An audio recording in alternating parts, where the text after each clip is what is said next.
Hey guys, how's it going? Hope you're doing well. My name is Crown, and today I'm going to read you some very interesting stories that I hope that you're gonna love. And now, without further ado, let's go!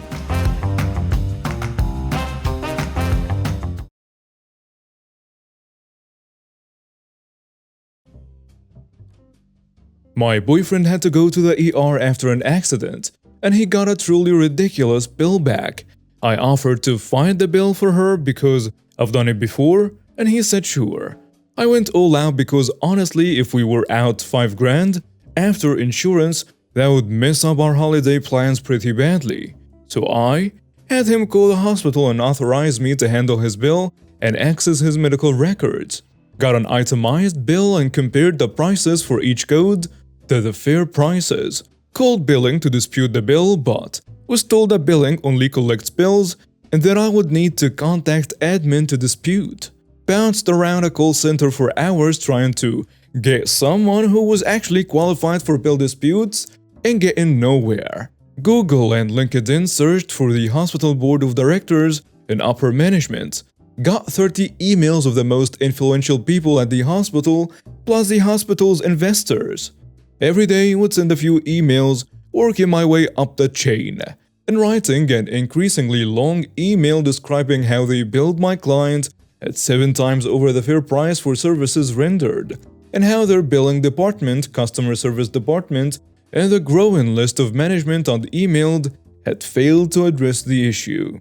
I escalated the emails until I was writing the director-level staff with the entire board of directors and a number of outside investors CC'd, asking for a written statement regarding their justification for billing at a rate 7 times higher than the national average for commensurate services to what is available at other hospitals, externally laying out the failures to appropriately respond at every level of the company. Well, once I'd done all that, which was honestly only like 15 minutes a day, they reduced the bill from $5,000 to $26. $26. Well, I told my boyfriend the good news, and he was at first overjoyed and blown away, like literally jumping up and down and hugging me and saying that I was literally a Christmas miracle. But then when he asked how I did it, I said it wasn't too hard. I just had to send a couple emails each day. He was curious about what I'd said, and I handed him my phone. He started to get stressed and flipping back through other emails, which there were like 60 of. He told me I went way too far. He was expecting me to dispute through their billing department or something normal and reasonable like that, not internet stalk every single manager and board member and investor and harass them into dropping the bill. I was frustrated because I just saved us 5 grand. Actually made it possible for us to afford a nice Christmas and save some money. And he was mad at me because I've been a bit harsh. I was furious. And he was also mad at me, saying he authorized me to dispute the bill, not basically threaten and harass a whole hospital for weeks. Am I in the wrong for how I got my boyfriend's medical bills dropped? And now for some comments. You're a freaking rock star and should be a damn professional advocate for those who get ripped off in healthcare like this. Your boyfriend is so unappreciative and is clearly clueless on how diligent you need to be to challenge an erroneous bill. When the hospital, doctors, and insurance companies are unwilling to help you resolve their errors, what else are you supposed to do? So many people just quit and either pay the massive bill or go into debt. Tell your boyfriend this is the only Christmas gift you're giving him. Clearly, you're not in a wrong. You are not in a wrong. Hospital billing is intentionally screwed up and difficult to address issues. When I gave birth to my kid 16 years ago, they double billed everything and it took almost a year to get it all straightened out. I pretty much had to schedule hours into my weekly schedule to deal with contesting collections, getting it sent back to billing, dealing with some other person in billing, and so on. With a newborn through 1-year-old, and while I was also working full-time, it was an additional part-time job to fix a damn hospital bill. I honestly can't believe you got them to send an itemized bill. I recently fought with 3 separate people and none would send me one. People tell me this isn't real. The idea someone could be mad at you for sticking up for them. You're not in the wrong. Majorly. Major corporations, and especially medical ones these days, rely on people not having the knowledge and time to contest them. If they truly thought they were entitled to it, would have just said so and hung up. You don't write off thousands of dollars because you were a pest. My wife, 28, and I, 36, are expecting our first baby. 3 years ago, my wife decided she desperately wanted a cat. I hate cats and all animals in the house, really, so I was against it. She wouldn't stop talking about it, so finally we made a deal. She would get a cat, but it was her responsibility, and I would have nothing to do with it. And she agreed. She stuck to her word and I stuck to mine. I mostly ignore the cat. Now she's pregnant and asked me if I can scoop the litter until she gives birth because of toxoplasmosis. But I looked it up, and as long as she wears gloves and washes her hands, she should be good. So I told her absolutely not. She wasn't happy, but I reminded her of our agreement when we got the cat. I told her it was her responsibility and that if she didn't want to take care of it anymore with a new baby coming, we can get rid of it and find it a new home. She said no and has been scooping the litter.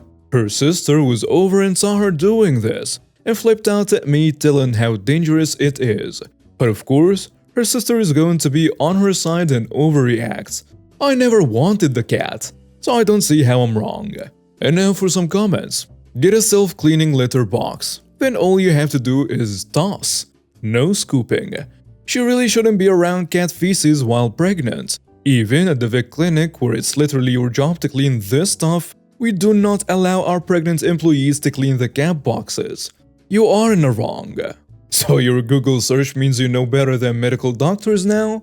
Pregnant women are told not to clean the litter box.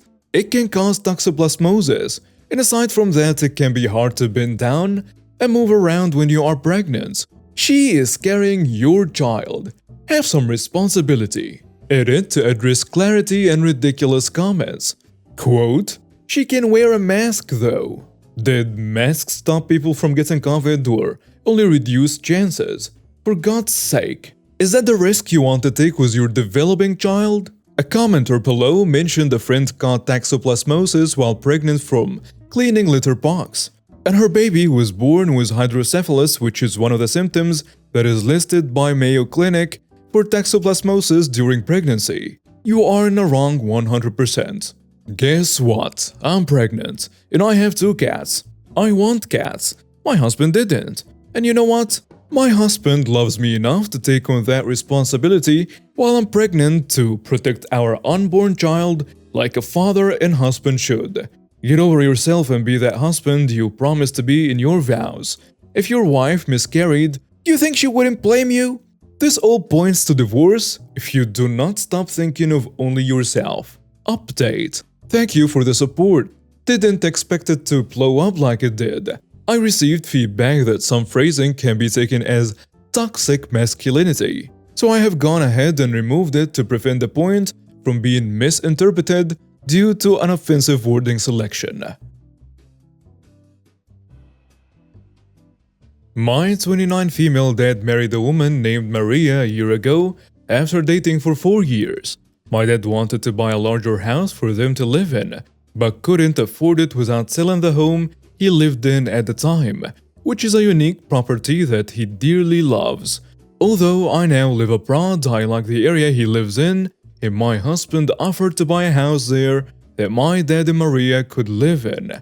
My dad agreed to this on the proviso that we not tell Maria that it wasn't him who paid for the house. This made no difference to me, so I agreed.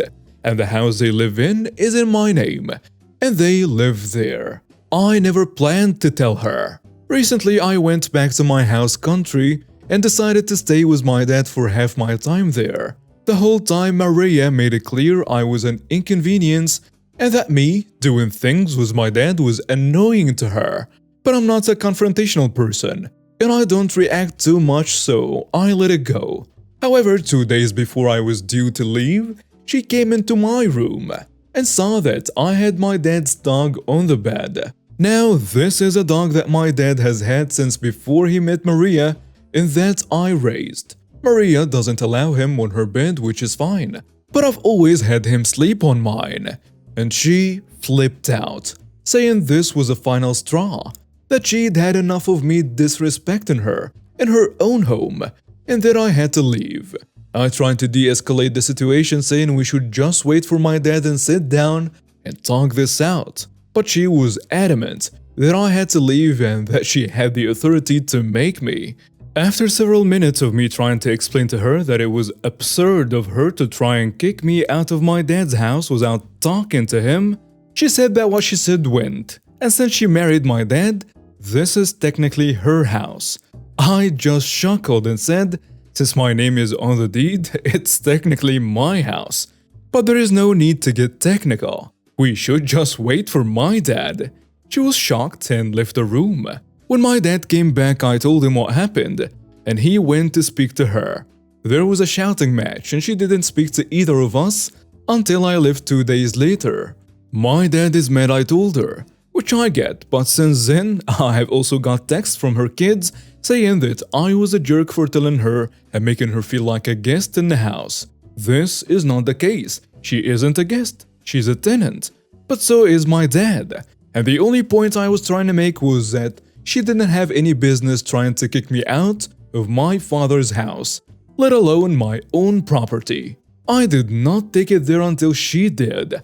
Maybe I should have just left the ownership out and let my dad handle it. Idiot. For everyone talking about Maria being a tenant and tenant's rights, she doesn't pay rent. So I don't know if that makes her a tenant technically. If it does, then as a landlord, I'm pretty sure I have legal recourse over the remodeling she did without notifying me or my approval. And anyway, I wasn't there as a landlord.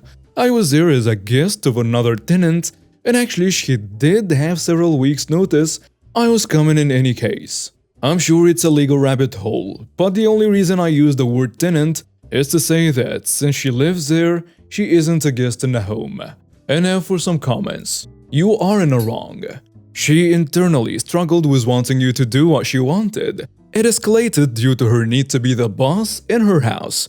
Quote, "You disrespect me in my house." You were gracious to allow her to save face several times. You even offered options, call my dad. This type of personality will lose it once they know they don't have control.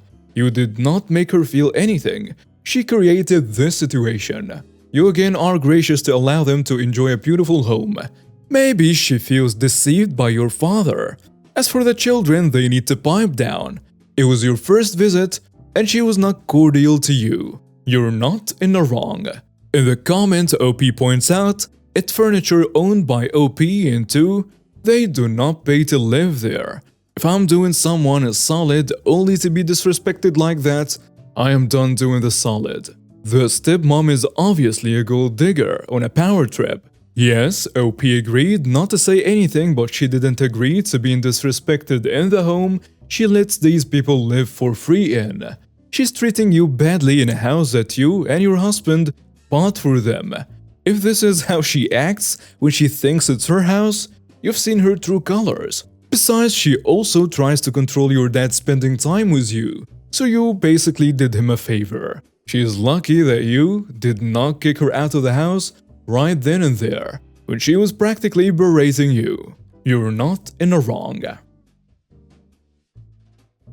This happened in October and my daughter is still acting cold and hardly speaking to me. My daughter, female 16, works an after-school job 5 days a week. Her high school had a costume contest for Halloween.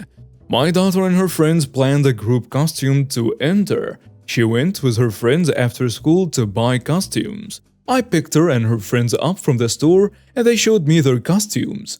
My daughter spent $80 on hers. I was pissed. That's a lot of money to spend on something you're going to wear for a few hours. Very irresponsible use of money. I told her as much in the car and told her it was ridiculous. I dropped her friends off and took her back to the store to return the costume and accessories. Her friends found someone else to take her place in a group and they won the contest and a $100 Visa gift card to split. My daughter came home from school on Halloween upset. She claimed she had to sit and watch while her friends had fun and missed out on everything. I pointed out to her after splitting the gift card, it would be way less than she spent on the costume, and it was only a few hours, but she didn't want to listen to reason. Now a month later and she's still moody and mostly ignoring me. My ex-husband told me that I made her miss out and she worked so much she missed out on a lot of stuff with her friends and I could have just let her have this. But at the end of the day, I saved her $80. I was just trying to teach my daughter how to be responsible with money. She could have gotten a cheap costume, especially since she would have only worn it for a few hours. And now for some comments. You are in the wrong. Did you ever think that maybe having fun with her friends, getting a group picture together in their costumes, the feeling of winning a contest and being part of something might be worth more than $80 to your daughter? You're not helping her to do anything but resent you. This is her money that she earns on top of doing school every day. You had no right to tell her to return the costume. And she has every right to be angry at you. All you did was ostracize her from her friend group for only $80. You took away memories and experiences and wonderful friendship bonding moments for $80. Can't wait for the day you tell her not to bother with a graduation gown or bridal dress or anything else that she'll only spend a few hours in because the memories aren't worth the money. Just go apologize to your daughter. You're in the wrong. Your daughter works, she earns money. Her money. As long as her obligations are taken care of, what does it matter if she splurges $80 on a costume? She can reuse it another time. Just being her parent doesn't give you control of money she earns through her work. What you wanted to teach your daughter was the value of saving, but what she actually learned was her mother cares more about money than friendships and her daughter's happiness. Furthermore, you taught her that you will micromanage her until she moves out. Congratulations! Your lesson on $80 will prompt her to be spending that money on rent, utilities, and groceries at her first opportunity. Hopefully, one of her friends will be her roommate. You are in the wrong. Thank you for watching and see you next time.